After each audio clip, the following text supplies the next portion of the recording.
Bienvenue dans High Tech, l'émission qui regroupe l'essentiel de la technologie tous les 15 jours sur la TFM. Blue Cypher, c'est le premier organisme de formation professionnelle et d'entraînement à la cyberdéfense de France. Ils ont été présents pour la première fois au Sénégal lors des Security Days. Nous avons assisté en live and direct à une séance de simulation d'attaque de hackers. Et je vous assure, it was really amazing. Je vous reste avec Monsieur Ryu, DG de la société.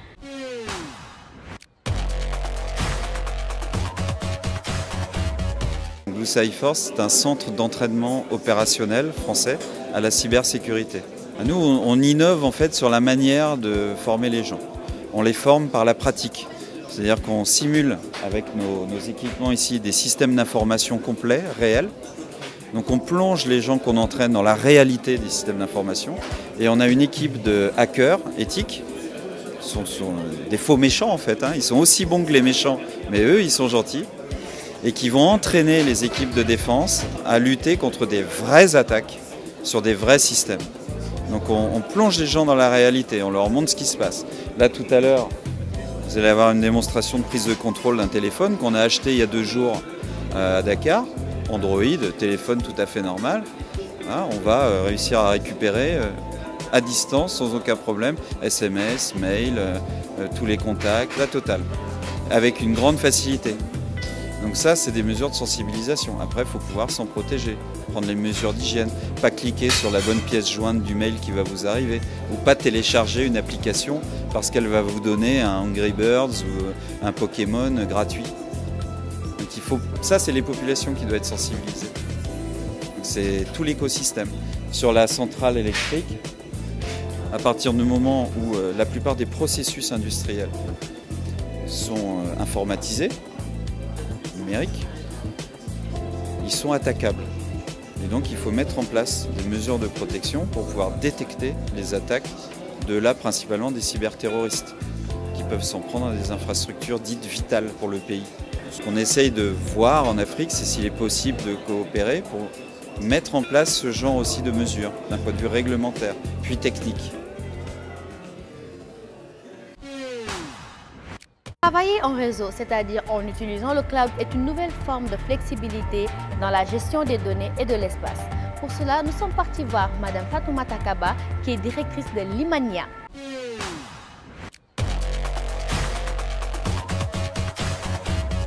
Limania qui propose des solutions de sécurisation d'accès web donc aux entreprises, aux organismes publics, qui leur permet et les accompagne vraiment dans tout ce qui est sécurisation de leurs applications et services en ligne, notamment autour de solutions d'authentification forte, bientôt aussi autour du chiffrement de données, pour vraiment sensibiliser aussi les entreprises autour de solutions cloud. Aujourd'hui, le cloud, effectivement, il est largement adopté sur certains marchés, avec une dynamique qui se met en place au niveau du Sénégal.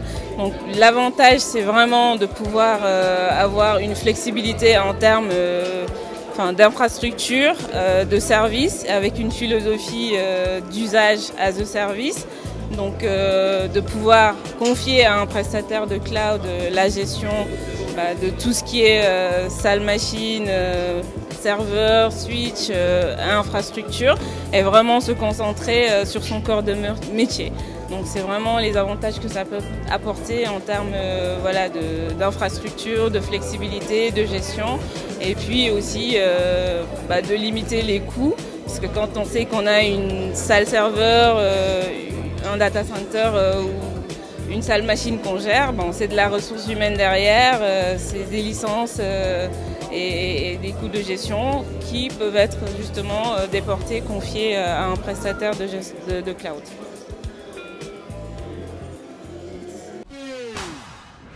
Nous sommes tous des enfants des réseaux sociaux, Facebook, Snapchat, Twitter et j'en passe. Alors, comment on tweet? Est-ce que tu tweets? Est-ce que je tweete? Est-ce qu'il tweete? Est-ce que nous tweetons? C'est la réponse qu'on attend.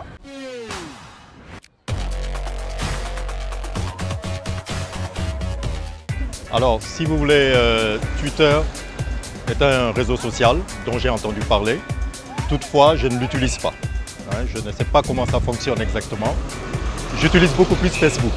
Site Twitter, ouais, je connais, c'est un site internet quoi, comme Facebook. Twitter, malheureusement, non, je ne connaissais pas Twitter. Je ne sais pas ce que ça veut dire Twitter. Mais c'est quoi donc Twitter, ce réseau social si bien connu en Occident? Pour être clair, Twitter, c'est le Facebook pour les gens intelligents.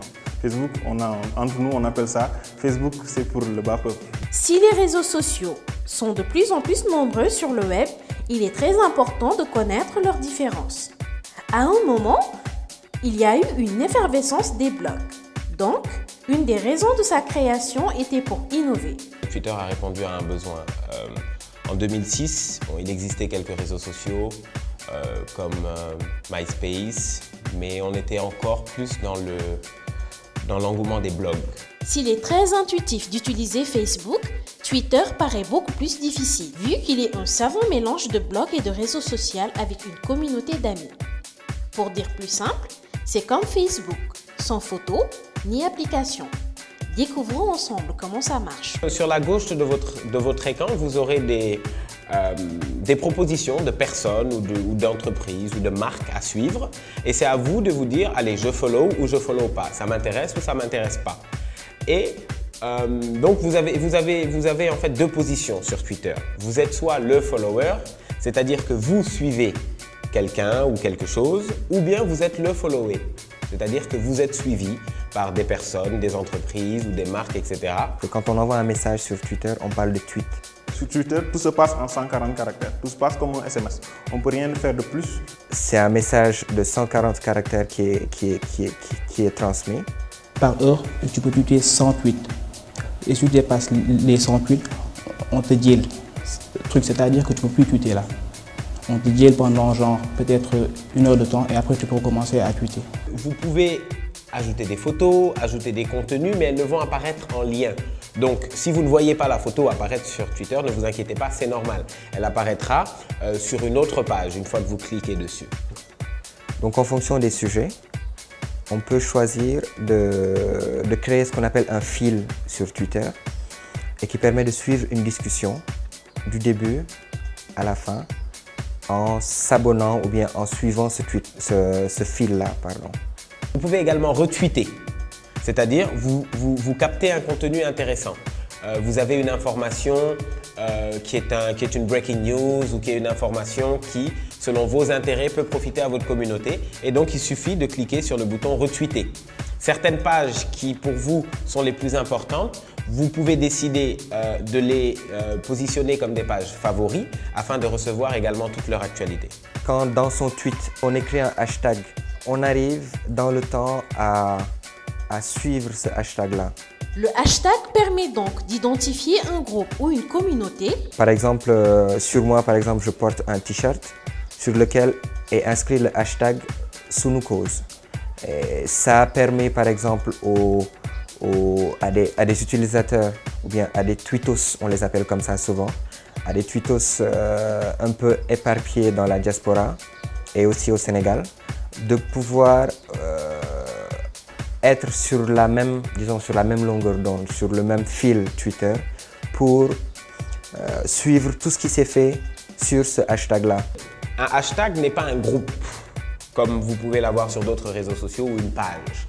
Un hashtag est une communauté virtuelle qui n'existe que par justement le dièse qui le précède et le mot-clé. Ainsi, le caractère dièse va de pair avec le hashtag. Alors, comment fait-on pour partager nos données informatiques, par exemple avec InfoSN 2012? Ce qu'on va faire, c'est pour partager nos données informatiques, on va créer un hashtag qui va s'appeler InfoSN 2012, si on veut. Et à chaque fois que toi ou moi ou que d'autres amis auront des informations sur l'informatique à partager avec nous, ils mettront leur message suivi de dièse.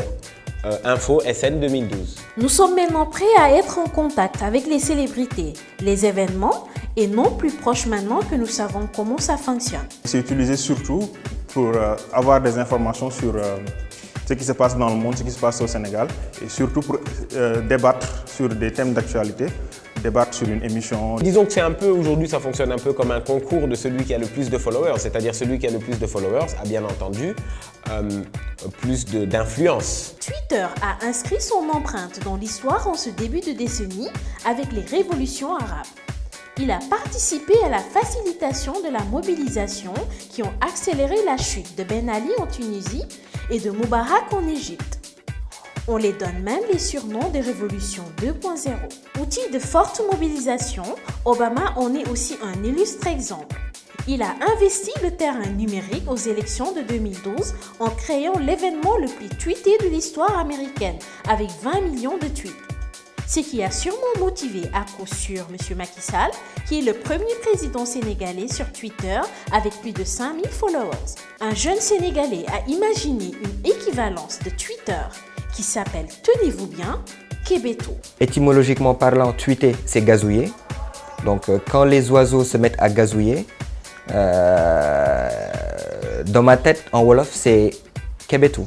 Par la suite, avec des tweetos sénégalais, on a commencé à utiliser ce hashtag-là pour un peu dire qu'on est des utilisateurs de Twitter du Sénégal. Un autre plus jeune est l'un des utilisateurs les plus actifs du Sénégal. Tous les jours, je peux mettre 100 tweets par exemple. J'ai trouvé que c'est plus intéressant que Facebook, ça j'avoue. Je tweete beaucoup plus. Je sors moins aussi, j'avoue, parce que j'arrive à rester en contact avec mes amis directement. Donc voilà, c'est pas la peine que je sors. Twitter est effectivement en train de devenir un outil incontournable s'il ne l'est déjà. Il est donc rapidement devenu un levier en pleine expansion qui progresse vite à l'échelle mondiale.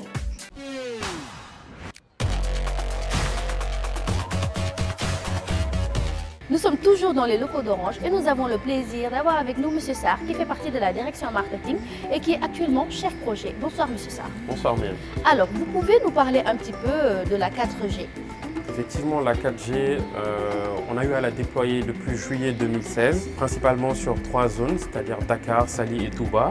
Et depuis juillet 2016, on s'attelle à étendre les zones couvertes de Dakar, Saly, Touba et tout le reste du Sénégal pour satisfaire les clients Orange. D'accord, mais j'ai ouï dire qu'il y avait plutôt une promo 4G. Qu'en est-il exactement? Effectivement, on a une promo qui court actuellement jusqu'au 30 juin et qui concerne tous les clients Orange qui ont un téléphone 4G ou qui souhaitent en acquérir un en agence ou en boutique. Donc la puce sera fournie gratuitement. Ok, mais qu'en est-il exactement de la portabilité? Donc pour les clients issus de la portabilité, qui souhaitent nous rejoindre également, qui disposent d'un téléphone 4G ou qui souhaitent en acheter, la promo, ils pourront également en bénéficier. Parfait, parfait. Mais pour la puce Orange en tant que telle, vous offrez juste la puce Orange ou est-ce qu'il y a des avantages que vous offrez en plus de ça? Il y a des avantages qui sont associés à l'acquisition de cette puce. Donc déjà, à l'achat, vous aurez 1 giga offert directement. Et sous 7 jours, on vous positionnera également 10 gigas pour vous permettre de bien tester la 4G chez Orange. Eh bien, tout ça, c'est parfait. Merci, monsieur Sarr. Vous l'aurez compris, le thème de ce numéro, c'est bien évidemment la cybercriminalité. En plus de cela, vous nous avez fait un shout-out en voulant que l'on reparle encore de la protection des données. Vous l'avez voulu? Eh bien, on vous l'exauce. Nous avons avec vous Monsieur Samba, qui est Digital Manager, qui va revenir sur le principe de la protection des données personnelles sur l'utilisation des réseaux sociaux.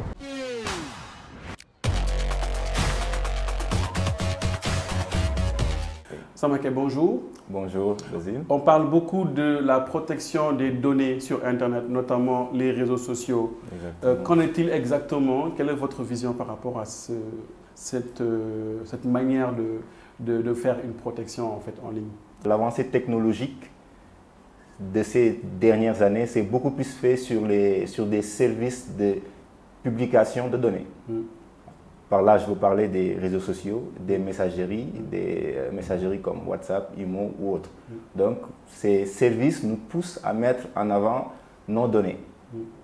Nos données en termes de données personnelles, comme aussi en termes de contenu. Parce qu'il y a une petite nuance entre les deux.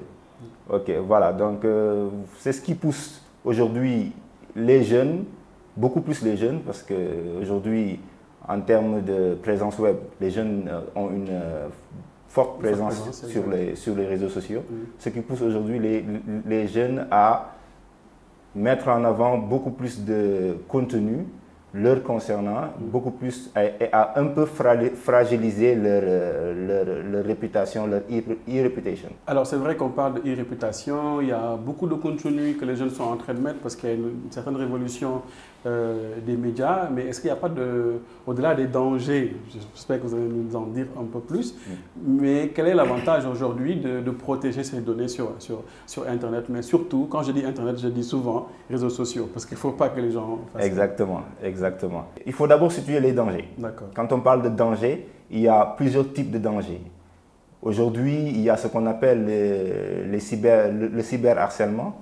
Il y a aussi ce qu'on appelle les duplicata de profil, l'usurpation de fonctions de profil. Il y a aussi ce qu'on appelle les menaces réelles. Est-ce qu'aujourd'hui, il y a des moyens pour se protéger, sachant qu'au Sénégal, l'harcèlement sexuel par Internet est en fait le secteur, je veux dire le secteur le plus utilisé par les brouteurs sur les réseaux sociaux. Comment on peut faire maintenant si on est attaqué, par exemple?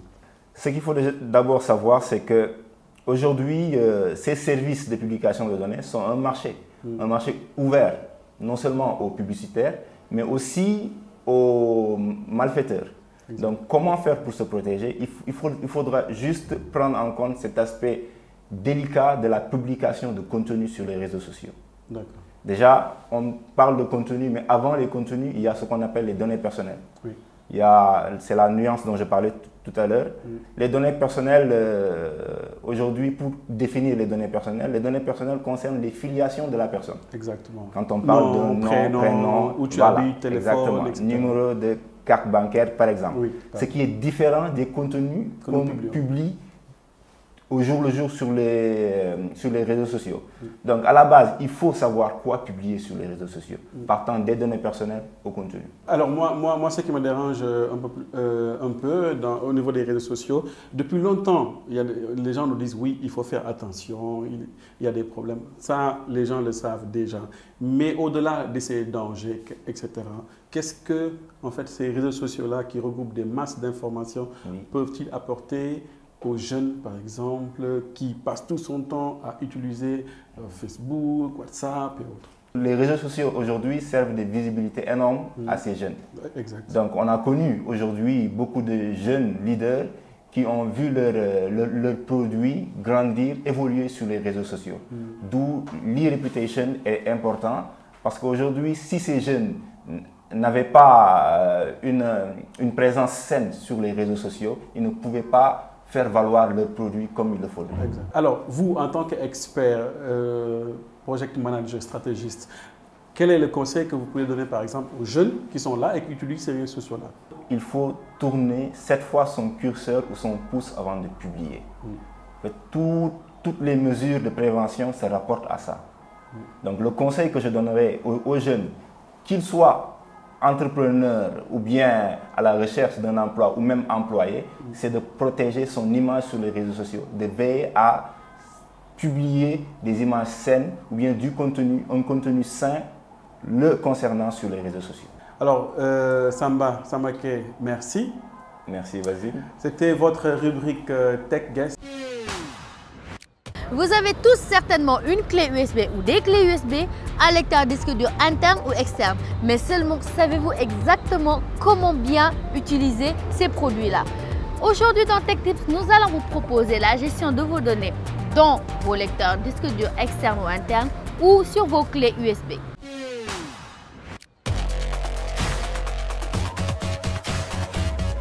Bonsoir, nous allons parler de la gestion des disques, notamment internes ou externes, qui sont des périphériques de stockage. Dans la gestion des disques, il est toujours nécessaire d'être très prudent et de les gérer différemment. Les disques internes sont les disques qui sont dans les ordinateurs. La gestion des disques internes dépend de votre préférence, mais il est toujours conseillé de les partitionner en deux. Une partition principale pour le système et les logiciels et une partition secondaire qui permettra de stocker vos données. Cette partition secondaire où vous avez stocké vos données aura toujours la plus grande taille. Elle servira à conserver vos données en cas de problème avec la partition principale. Et pour les disques externes, nous avons plusieurs marques. Il est toujours conseillé d'avoir un disque de taille moyenne car Si vous vous déplacez avec un disque de plus de 4 Tera, vous risquez de perdre tous vos données en cas de problème. Dans vos disques de stockage externe, allez jusqu'à 1 Tera maximum. Au-delà de ces 1 Tera, faites-en un disque fixe pour éviter les chocs en cas de déplacement. Les clés USB sont comme des disquettes et doivent juste servir de transition entre deux ordinateurs. Ne les utilisez pas pour stocker vos données, seulement pour transférer des données. Elles doivent seulement servir de transition entre les machines. N'utilisez pas les clés USB pour stocker vos données, car une clé se perd très facilement. Puisqu'elles sont insérées dans n'importe quelle machine, elles peuvent être infectées. Les clés USB sont en général au format FAT32, qui est un format natif de Windows. Avec ce format, vous ne pouvez pas stocker un fichier de plus de 4 Go. Par contre, si vous la formatez au format exFAT, cela permettra d'exporter des données de plus de 4 Go. Ce format exFAT est compatible avec Windows et Mac. Donc les PC peuvent voir les formats FAT32 et exFAT. Le format Interface, propriété de Microsoft, efface les limites du FAT32. Sur Mac, la lecture est possible, mais pas son écriture. Le format Mac OS est un format de base utilisé par les ordinateurs Mac. Ce format n'est pas compatible avec l'environnement Windows. C'était tout pour aujourd'hui. J'espère que ces tips vous aideront à mieux tirer le maximum. Merci et à la prochaine.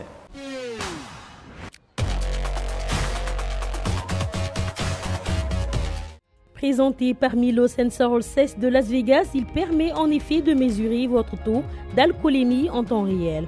Pour le look, le fabricant s'est sans aucun doute inspiré des premiers modèles de Fitbit. Le bracelet est assez fin et dispose en son centre d'un affichage à l'aide et d'un vibreur. Au dos, on trouve un espace pour glisser une cartouche. C'est elle qui mesurera le taux d'alcoolémie à partir de la transpiration de l'épiderme de l'utilisateur. L'appli compagnon permet de régler des alarmes. On peut ainsi demander de vibrer lorsque le taux d'alcoolémie limite autorisé pour prendre le volant est atteint ou d'envoyer une notification à une ou plusieurs personnes. Elle indique également le moment à partir duquel votre corps sera débarrassé de toute trace d'alcool. Mes très chers amis branchés tech, nous arrivons à la fin de cette émission. Je vous remercie de l'avoir suivi et remercie surtout votre fidélité. Alors rendez-vous dans 15 jours pour encore plus de nouveautés tech. Et cette fois-ci, je remercie personnellement Orange qui nous a prêté ces si beaux locaux.